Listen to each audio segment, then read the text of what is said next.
Tokyo Ghoul! So the show starts by revealing that this is an alternate version of the world where everything is exactly the same with one big exception.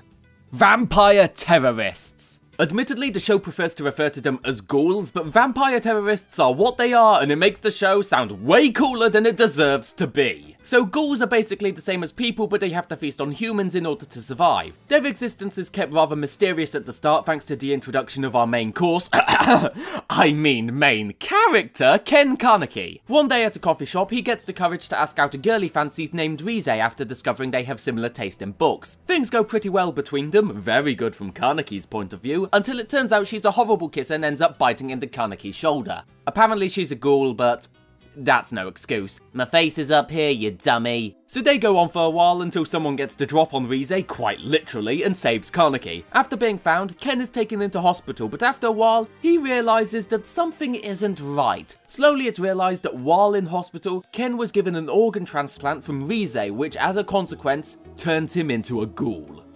Weird that a murderous psycho would carry an organ donor card, but heyo. Kaneki, in response to this, is now forced to adapt to a new life. A large aspect of that is the fact that he at some point will be forced to eat human flesh, and speaking as someone who works in a kitchen for a living, a character whose main problem is the fact that he's a picky eater makes it hard for me to root for him. But this dieting haunts him so much that he even hallucinates about Rize, trying to force him into becoming a true ghoul. This is where our bland side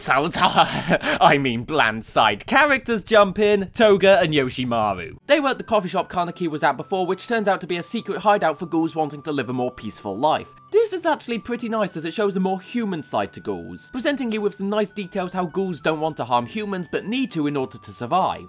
It's such a shame it's contrasted by the fact that every other ghoul character is balls spanking crazy. Every couple episodes or so, the show likes to throw new villains at you and all of them are absolutely bonkers. I've already talked about Rize, but she is the tip of the iceberg. First is this guy called Tsukiyama. He's what they call a gourmet, someone who scouts out for unusual humans for sport and delicacy. I'll reiterate, I work in the kitchen. This guy is a bit annoying. Then there's Jason, who's a crazy torture guy. Toga's brother is part of an organisation that's filled with about 4 other psychopaths, and if you think 7 villains is a bit of an awkward gangbang for a 12-episode series, I haven't even discussed the human villains yet. I will confess, while the humans don't go as crazy in terms of numbers compared to the ghoul, there is one person who more than makes up for it. Mr. Mardo. This guy is by far my favourite character. Not that the other characters are bad to say, but most of them are a bit too serious and mopey. Granted, it's because half the cast of this show have all coincidentally had their parents die and they're such a Debbie Downer about it, but Mr. Mardo doesn't give a single shit. Everything from his actions, his voice, right down to his fucking face is crazy in the best possible way. It's like he just jizzed his pants thinking about the amount of children he's going to kidnap tonight. I know he's horrible, but considering the company I have to deal with, I can't help but feel happy for him. Like I said, the other people here aren't awful, but they don't really sucker you in easily. Kaneki might be a good second favourite character, not really for his personality to say, but more for the psychological trauma he's suffering. Psychological drama is by far the most interesting part of the show, and having Rize actually tormenting Kaneki throughout the series is genius. It's such a shame it doesn't get enough time to focus because Tokyo Ghoul shares its home with psychological horror's ugly older brother, the action genre. I do not give a shit about the action genre. I like action when it has imaginative ideas, but Tokyo Ghoul doesn't have those. It's just, oh look, he's shooting spikes. And now she's shooting spikes.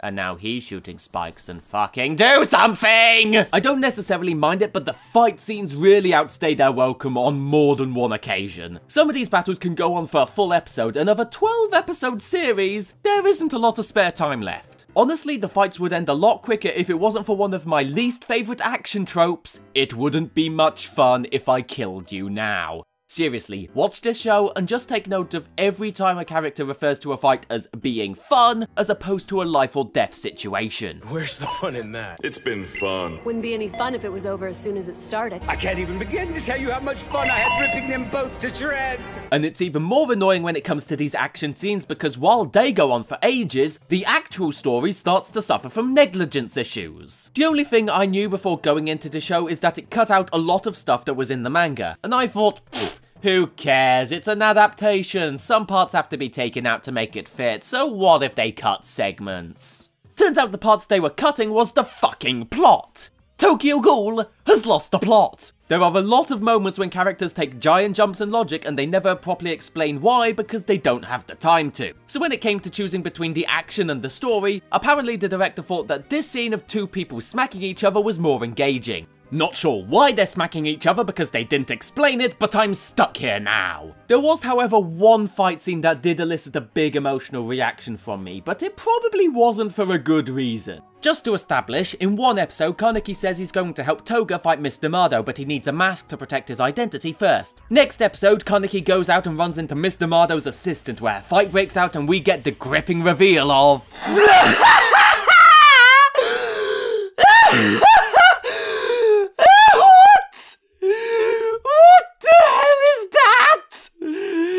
That's the mask Kaneki chose to wear? That doesn't fit his personality at all! Up until this point, he was a bookworm who was awkward around women!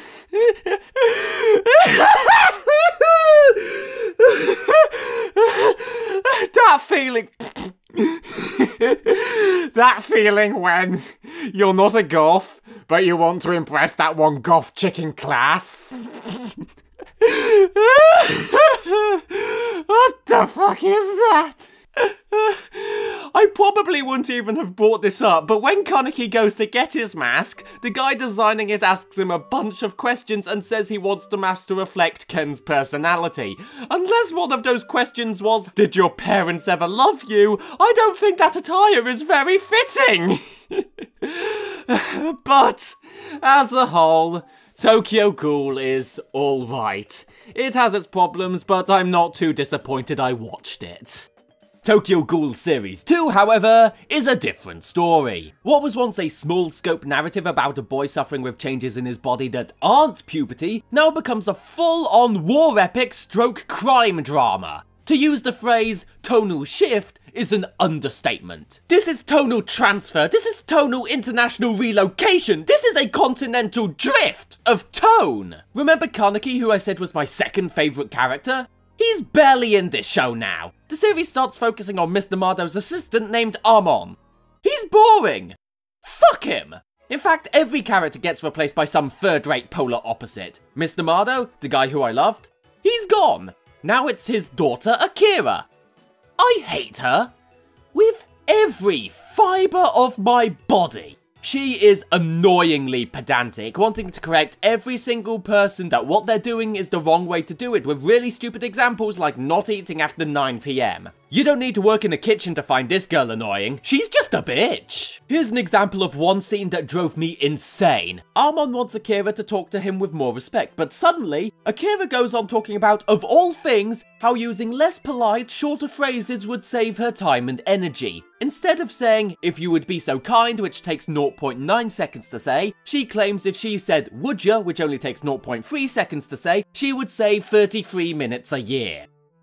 You spent 2 minutes just explaining that! You're not saving time, you're just reallocating it! And sure, maybe it's my innate Britishness that gets me annoyed at rude people, but you are already annoying. In fact, if you're not going to be polite, then I'm not going to be polite to you. You are annoying, bitchy, irritating, bothersome, tiresome, loathsome, hateful, despicable, disgusting, odious, obnoxious, insufferable, unbearable, and foul. You are the patron saint of sorrow, the paragon of poison, and the reincarnation of all that is wrong and rotten. The personality of a Black Widow spider with words to match Gorgon's face that scream like a banshee that alert me of my coming death. You Android 18 looking motherfucker. You are the most insufferable, galling, disagreeable person I have ever seen in fiction. You are a displeasurable creature by every sense of the word. You are an absolute cunt! Oh, I'm sorry. I seem to have wasted one of your 33 minutes. I do apologise. And much like that insult, this entire second series was a waste of time. Everything I liked about the first series is gone. The psychological stuff I loved has been boiled down to a 4-second hallucination sequence. And the long fight scenes? Now they're even longer! And Toga, the one character who actually has a reason to be in this show with a potentially interesting character arc? Middle finger up her Jaxie because she's barely in this show as well. Just middle finger up to this entire show. I didn't mind the first series, but as a whole, it was still pretty mediocre. The second series was a total mess. So if you excuse me, I'm going to be like Kaneki and bury myself in books. I'm not going to read or anything, I'm literally going to bury myself in books. Anything to stop me saying this thing again. This video was suggested by Jack D. Pumpkin King. If you have a video idea you want me to tackle in the future, leave a comment on this video or harass me on Twitter @SirFlashCake. And if you enjoyed this video, share it around to really help me out. Thank you!